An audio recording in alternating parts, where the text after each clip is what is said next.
Hey, listeners, before we begin today's episode, I have an exciting announcement to make. We've partnered with DCM Insights for a free masterclass on September 14th at 11 a.m. Mountain. This masterclass will feature someone familiar to the Sales Intelligence Weekly podcast, Mr. Matt Dixon, co author of The Challenger Sale and his upcoming book, The Jolt Effect. He and I will present side by side and explore how B2B go-to-market teams can overcome customer indecision. Together, we're going to dissect why no decisions even occur, the psychology behind buyer behavior, how high performers overcome customer indecision, and why no decisions should be treated differently than losses. I'll be debuting some new proprietary research around no decisions from our 20 plus years of win-loss analysis, never before heard by the public. If you are in sales or marketing, this is a must-attend event. So go reserve your seat at www.primary-intel.com. This event is coming soon on September 14th, so don't miss it. This podcast is brought to you by Primary Intelligence, the leader in win-loss analysis, focused on helping businesses uncover the unique story on how each sales rep can win more deals.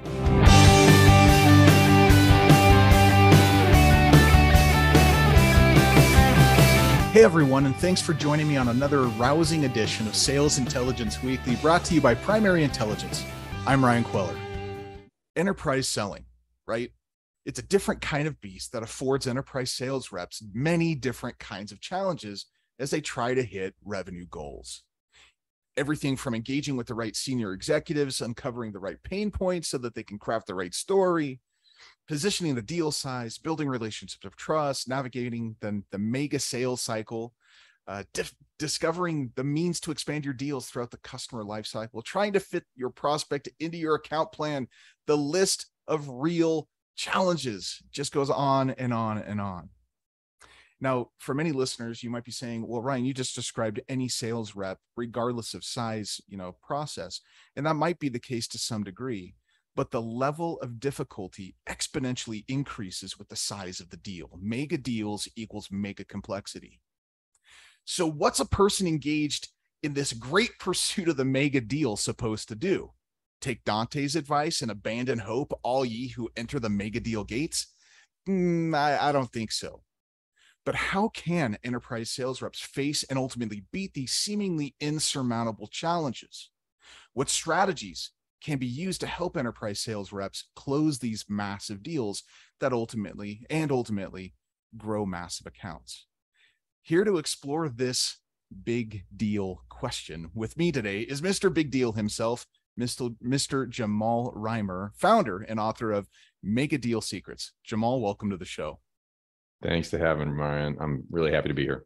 Yeah. So before we get into our conversation, which, by the way, I went on your LinkedIn page, and as soon as I read one of the very first things that I read, you will never be in total control. I saw that and I went, uh-oh, I have a brother from another mother. We're going to get into this in a second. But before we get into that conversation, tell our listeners a little bit about yourself, your experience in Mega Deal Secrets. Sure. I'm a 20-year individual contributor who never had any interest in taking the management route. It's kind of a destination career for me for a long time. The first decade of my career was really hit or miss. Sometimes I'd be in a good spot, and other times it was just terrible. It got to a point where I was fired twice in a row for underperformance. Wondered if it was for me. The recruiter, I bounced around a lot, and the recruiter that I was working with after all that looked at me and said, I said, well, what does that mean? He says, well, it's not like you worked at Oracle for 10 years. And then the next job that I got was at Oracle. Of course. Right. And I stayed there for 13 years. And during that 13-year stretch, a couple of years in, I was brought into an account that was an ailing relationship, and they were in the third year of a 3-year agreement, and things were not looking good that they were going to renew. But I went through an experience where I was mentored. This was a lighthouse account, and we had to do everything we could to save it. And I was mentored by my head of sales and my head of services, both very salty 30-year veterans of our space who had seen it all. Yeah. And, to just give it the headline, over the following 9 months, we took a very unhappy customer at a 10 million run rate to renew as a happy and hopeful customer at 50 million. Okay, so you're saying a fairly small, that's massive. I mean, come on, 50 million. That is the mega of mega deals right there. That is a significant number. It is a significant number. I will say, guys, in government and telco get even add a digit to that. Yeah. So I'm not the top of the heap. I'm a lot higher than what, the vast majority of sellers can ever do, but it can even get crazier than what I do. Okay, so we're talking to the right guy, and I love that you are, what do you say, destination career. So I love that, man. A rise and grind, let's get her done, sales person. I love this. Now, before we get into the idea of control, which I've got a lot of energy around this idea.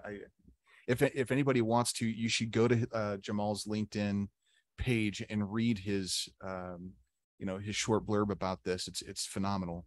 But before we get there, I want to start with struggles.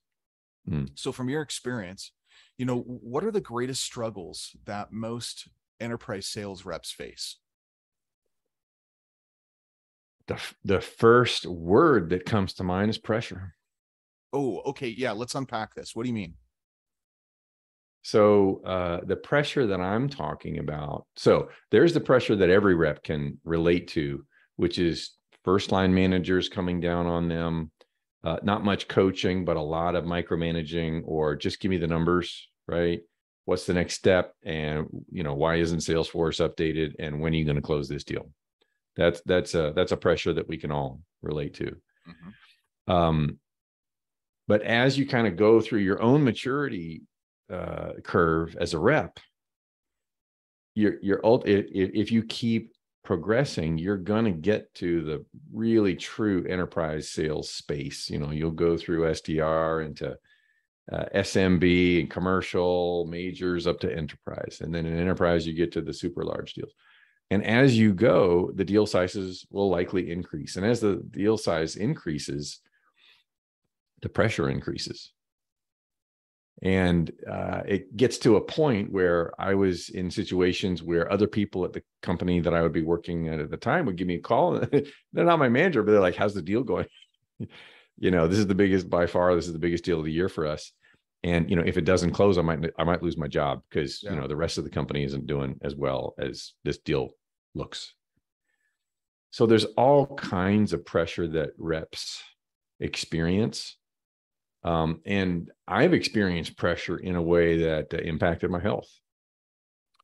Oh, okay. So I was going to ask, is this pressure good or bad? And it sounds like it can be bad, but maybe good as well. Tell me more. Give me some insights here. So there's good pressure. There's positive pressure. You start at zero every year. And there was a joke at Oracle because so many of our deals were so long when I was there. It's like, I'm at zero 364 days a year. That's funny. Oh, talk about pressure and starting from behind all the time. The back of the pack. And you just live with it. You just learn to live with it, but it still takes its toll.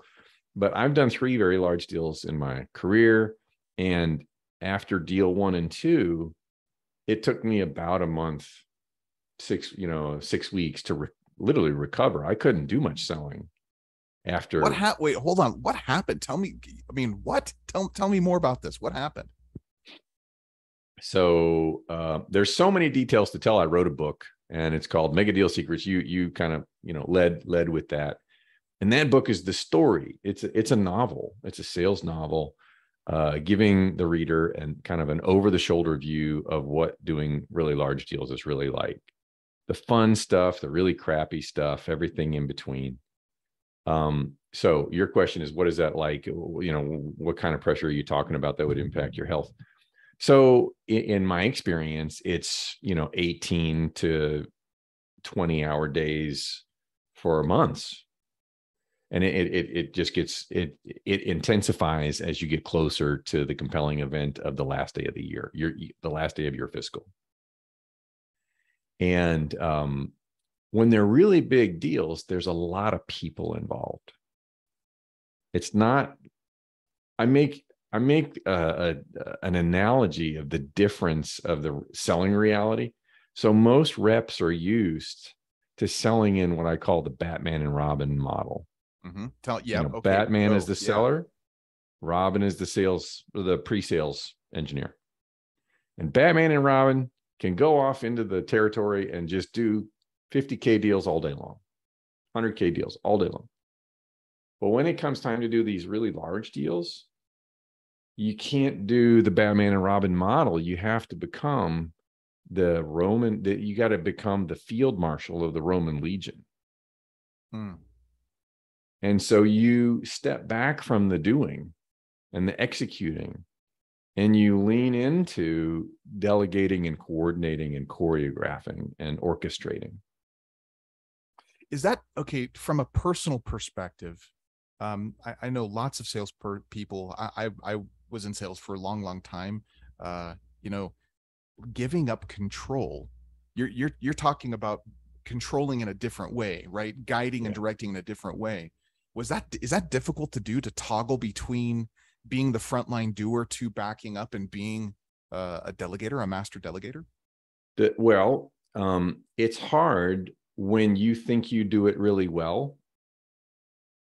And it gets really easy when you see that other people do it really well. And it's really important that it gets done well for this customer. So I got very comfortable being the dumbest guy in the room. And I remember it so clearly.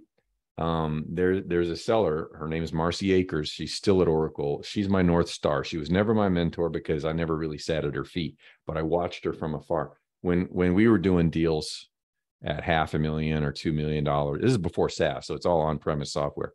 2008, 2007, she was doing like in the 20s. And then the next year, I think she might have made it to the 30s. I don't know the exact number. So all of us just looked at her in awe.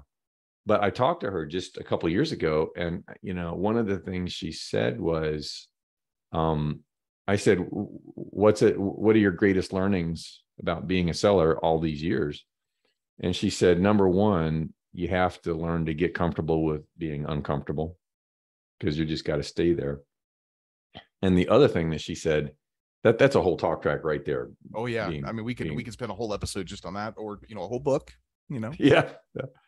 And the other thing she said was, I am an extremely needy seller. I'm like, okay, what does that mean? She's like, to do what I do, it takes a village to do the sale, and I need A players from across our company to be on my deal team. And I only do what I'm good at. I really know a lot about human nature. And when I have conviction, I can be extremely convincing all the way to the executive level, even though that's uncomfortable as hell for me. Still is, year after year, I work with executives, but I don't see myself as an executive really. So it's stepping up. I'm punching above my weight all the time.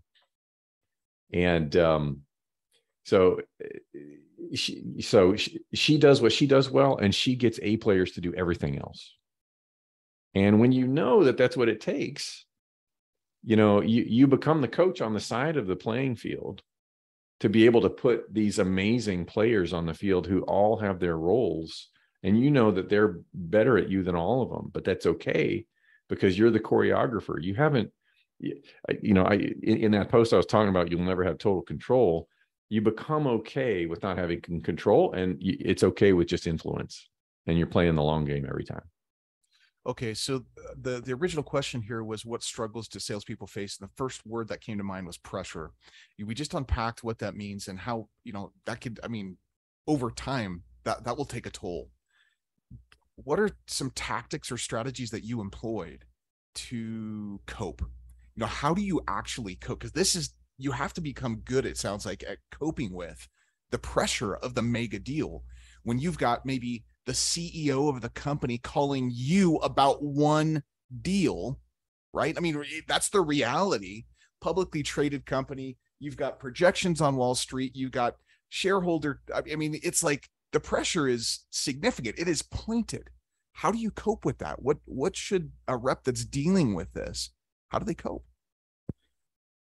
So the first coping mechanism that I can think of in this situation is make sure you're not selling solo.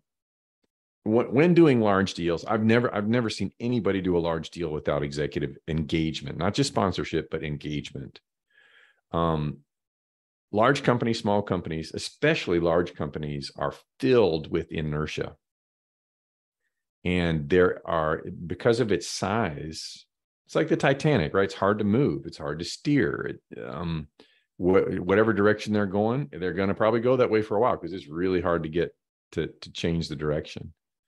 And because of that inertia, you not only need senior sponsorship, but you need somebody senior who's like, ooh, this tool or this way or this service is going to help me achieve something I've got in my mind that's really going to change things at this company. And I'm going to push and prod and cajole and convince and inspire and threaten whoever I need to within my organization to make it happen. Otherwise, big deals just don't happen. So one thing that you absolutely need is a sponsor. But there's two sides to the coin. So you also need basically a sponsor and a champion within your own company. So your question is, what's the coping mechanism to deal with the pressure? If everything is my idea and if everything is my call, then I'm the one that gets shot in the head when it doesn't work.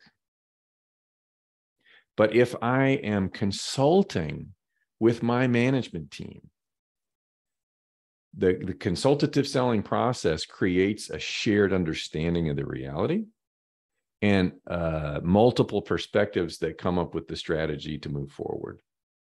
Love and this. Different players that play different roles. So if you're rowing, if you're on a rowing team, five or six rowers, and you lose, who do you point the finger at? It's the whole team. So the same is true about doing these really large deals, and you spread the pressure, you share it. So this is, kind of, I don't want to say revolutionary, but it's eye-opening really to think about the consultative sales process and approach not happening in a single direction, but it happens in both directions, internally, externally, and making the team the team. You might be the point person, you might be the quarterback directing and driving, or as you said, the field marshal of the Roman Legion. But at the end of the day, it's us. It's not me. It's not just Jamal. It is the team. So sharing or spreading the wealth of the pain or the pressure is what I'm hearing you say. Did I get that right? Completely. Okay. Love this. Okay. Let's get to control. Okay. On LinkedIn, you say you will never be in total control. Okay. And so you hear all the time from salespeople, sales leaders, get your sales cycle under control. You're out of control. You're not commanding the situation. And every time I hear that, the hackles, it's like I get itchy. That's not right. Because at the end of the day, you're trying to control another human being. Are you serious? I can barely control myself. What makes you think that I can control other people? So tell me about what you're talking about here. Well, and to add to what you just said, most of the companies that we're going to deal with, they're not in control of themselves. They're not. They're chaotic. That's the dirty little secret about every single organization on planet Earth is it's kind of almost organized control, almost, or excuse me, organized chaos. That's what it is. It's like this chaotic kind of thing that's kind of happening within the confines of itself. It's crazy. Yeah. So just repeat the question. Yeah. So what I want to know is control, tell me more about your thoughts on this idea. Yeah. Okay. Of control. Yeah. So what's happening here? I've never used these words before, but I did as we were setting up to start. So let's just keep going with large deals. Large deals are like an elephant. You can't control an elephant. The best that you can do is guide them and hope that they take your guidance. And you can use incentives or disincentives to help, kind of guide the path. So, control is well, for one thing, okay, we can talk at the micro level, we can talk at the macro level. At the micro level, you said something which is extremely true, which we're going to dive into, which is you can't control other people. So I have a personality trait that I also use as something of a superpower, which I love to give other people control. So just take a conversation. When I'm speaking with an internal colleague or with a customer stakeholder, we have a dialogue, and I encourage that both parties get their ideas out. And then I may have a direction that I want to see this go. And I state what that direction is, but I also state, I want you to get what you want. I just threw out a suggestion. Does that match with what you want or not? And then if it's immediately yes, that they can, or they like the idea, then we're off to the races. If not, it's further consultation.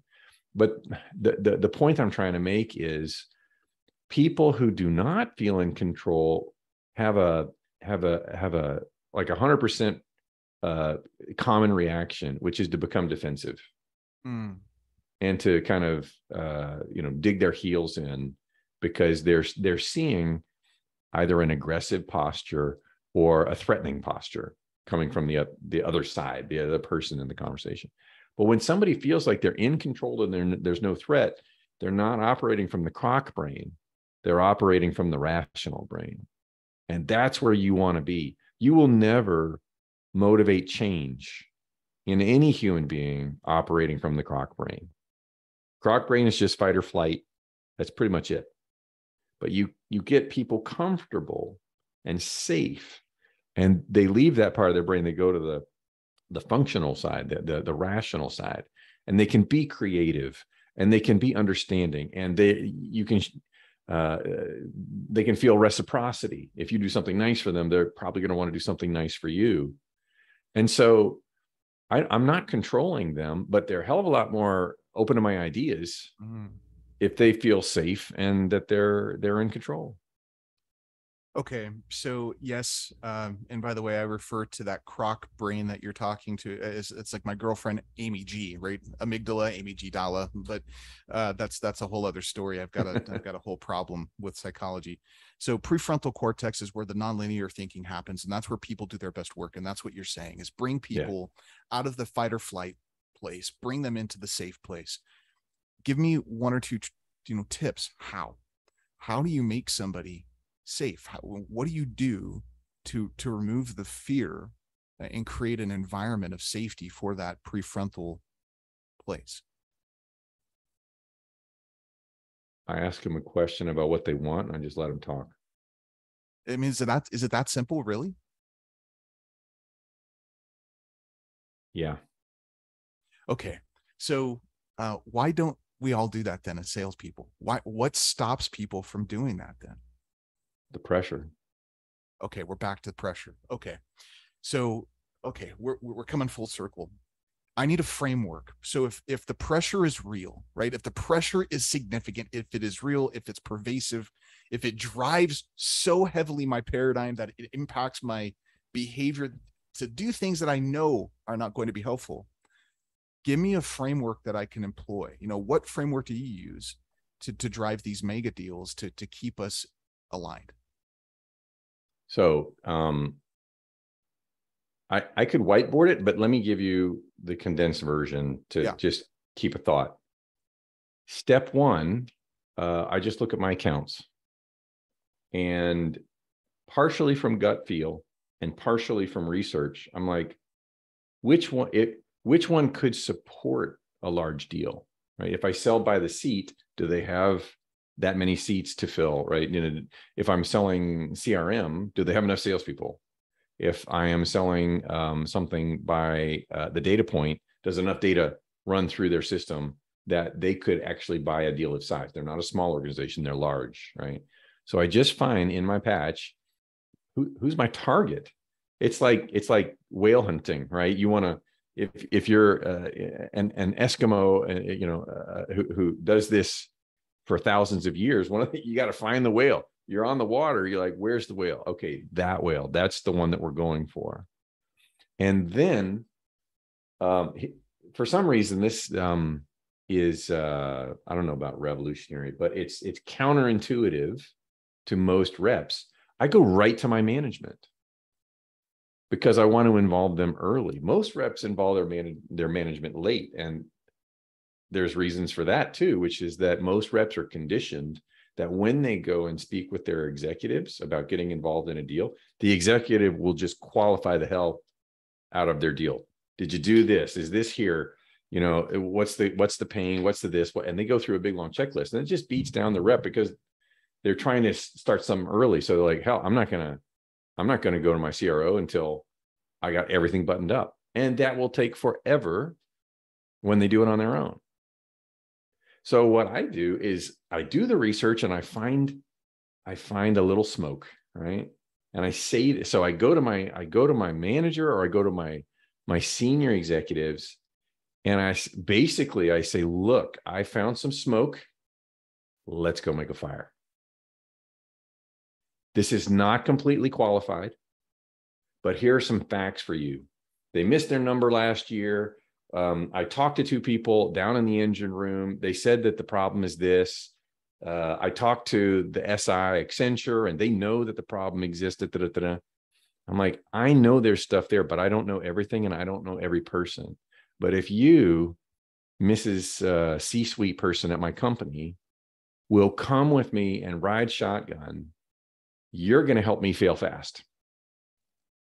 You're going to help me get to the senior folks within the customer, because they might not take a call from me right away. I'll get to them, but it'll take me weeks or months to get to them if I'm walking up the mountain. Can you be my helicopter? And so I don't have to be the mountain climber walking up. You can just be the helicopter. I'll be a heliskier. You can just take me to the top of that mountain, and we can get to work, and we'll just, we'll speak to that executive in very plain business terms. We won't even talk about software, but we just want to see if the idea is intriguing enough to actually take a serious look. That's why the whole process is so front loaded of doing these large deals. You got to get there fast. You got to get really high, because so often you could work for 9 months walking up that mountain, dealing with worker bees and mid-level managers, and they all say yes or maybe. And then when they finally gets up to the exec, they say, oh no, I would never do this. That's not failing fast. That's spinning multiple cycles to get to a no. Get to the big decision maker as fast as you can. Okay. I'm kind of going on and on a little bit, but this is perfect. But I do want to come back because a lot of our audience are sales leaders, and you said something that I think the sales leaders might need to hear. Okay. You said something that I haven't really considered before, and that is the sales leader qualifying the hell out of the deal and beating down, making the sales rep feeling like they're being beat down. Instead of doing that, what should a sales leader do? Give our listeners some advice. Do this, not this. So it's active listening. You have to have you're always going to have the filters of, is this a good use of our time? Is this a good use of our resources to go after this?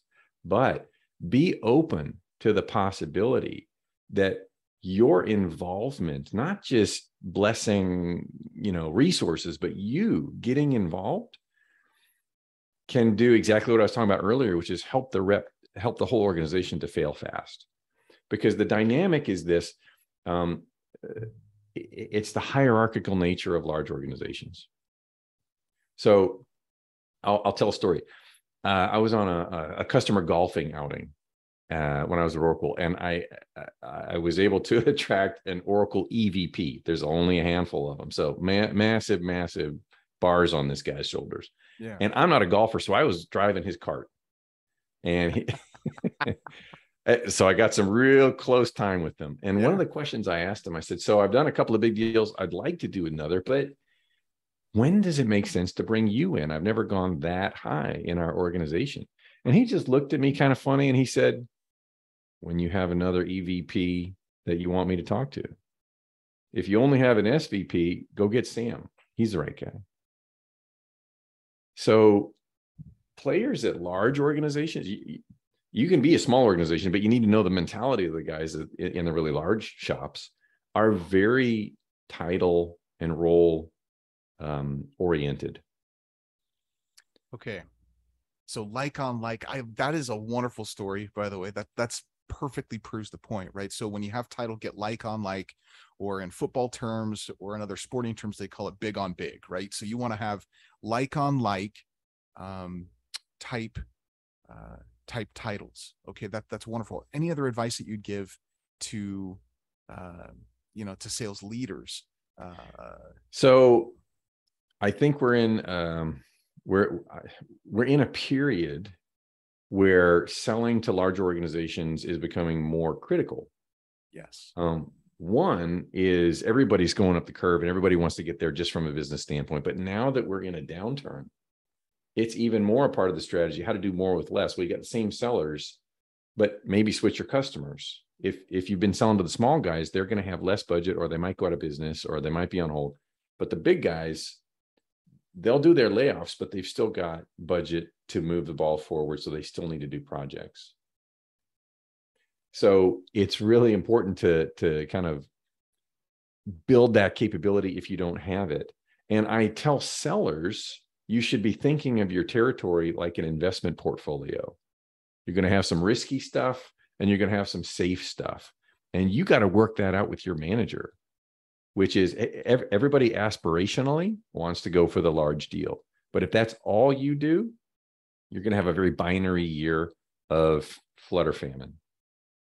So what I encourage is I'm like, well, take a little bit of high risk, like work one account that could be super large, but you still got a huge chunk of medium and even a bigger chunk of small that you still have to work with. That's just playing it as safe as you need to. You can take all your risk with one account, not others.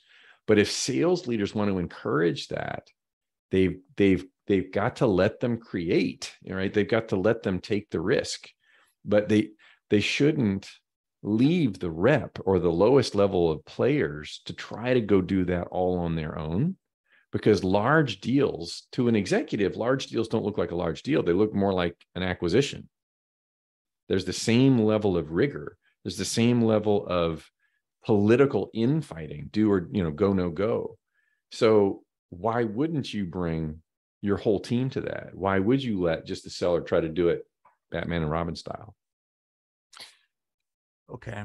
So I love the analogy between large deals and acquisition because of the amount of pressure, back to your pressure word, the amount of pressure that happens internally, the infighting, the positioning, the everything that has to go into it. What are some signs, right? So from your perspective, what are some signs or signals that the deal might be at risk? These large mega deals might be at risk. I mean, the first one is what we all face so often is the customer indifference.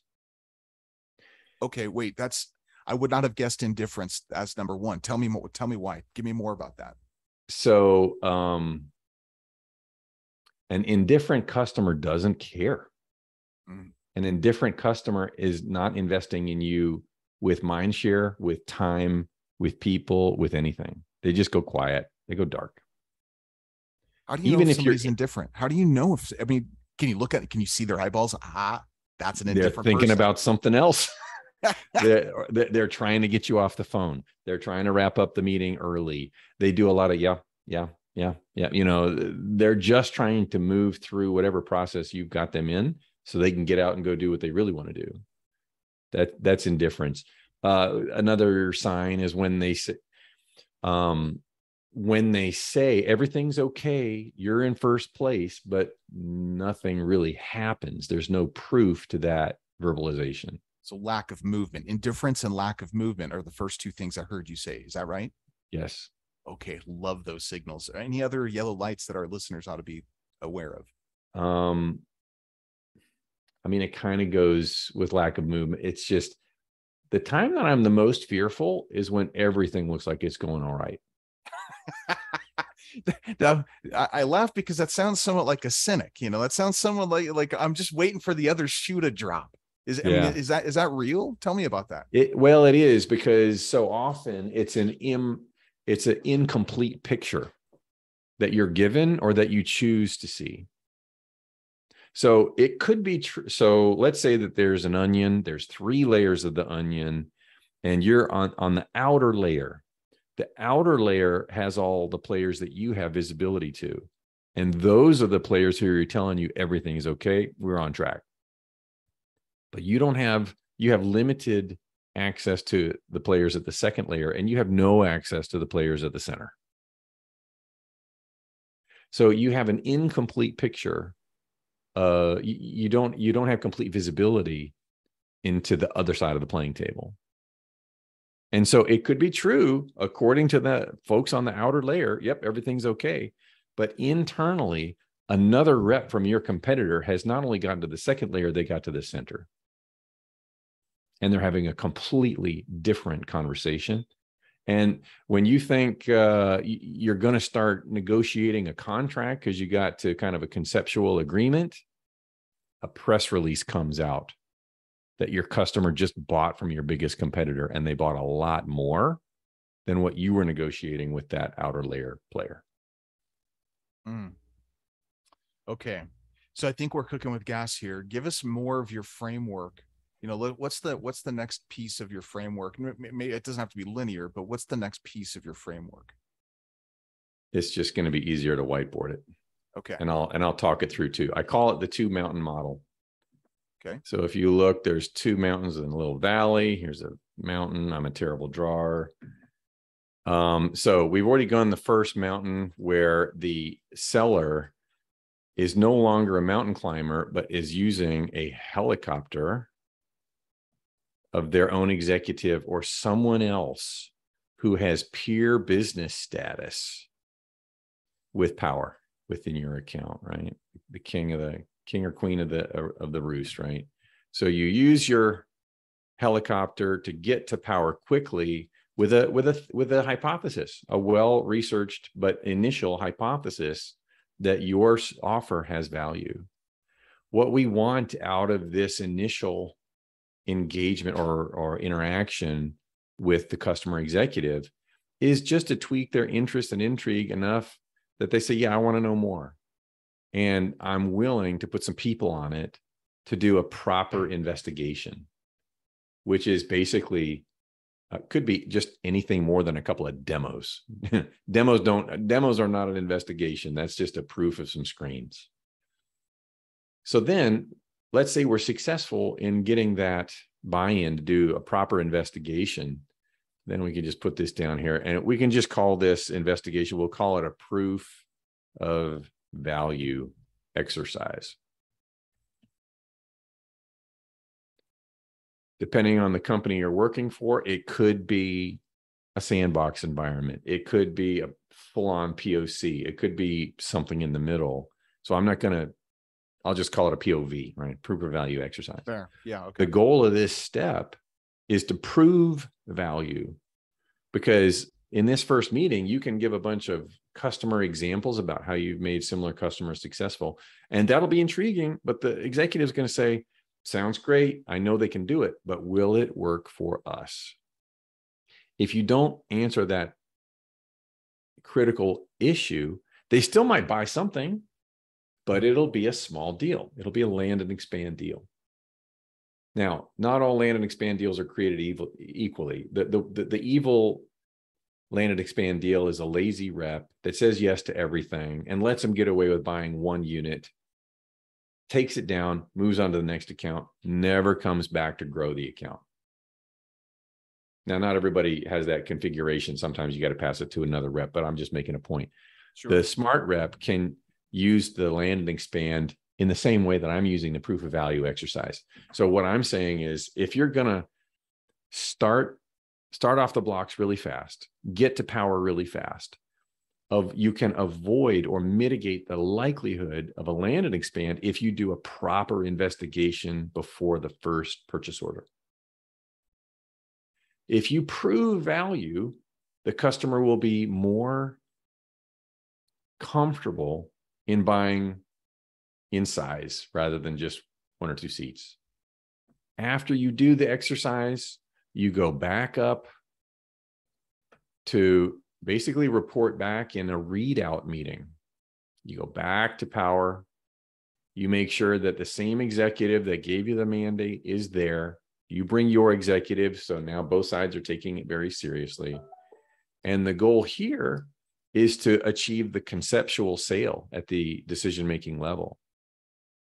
And then just to oversimplify it, the rest of the sales cycle is the close.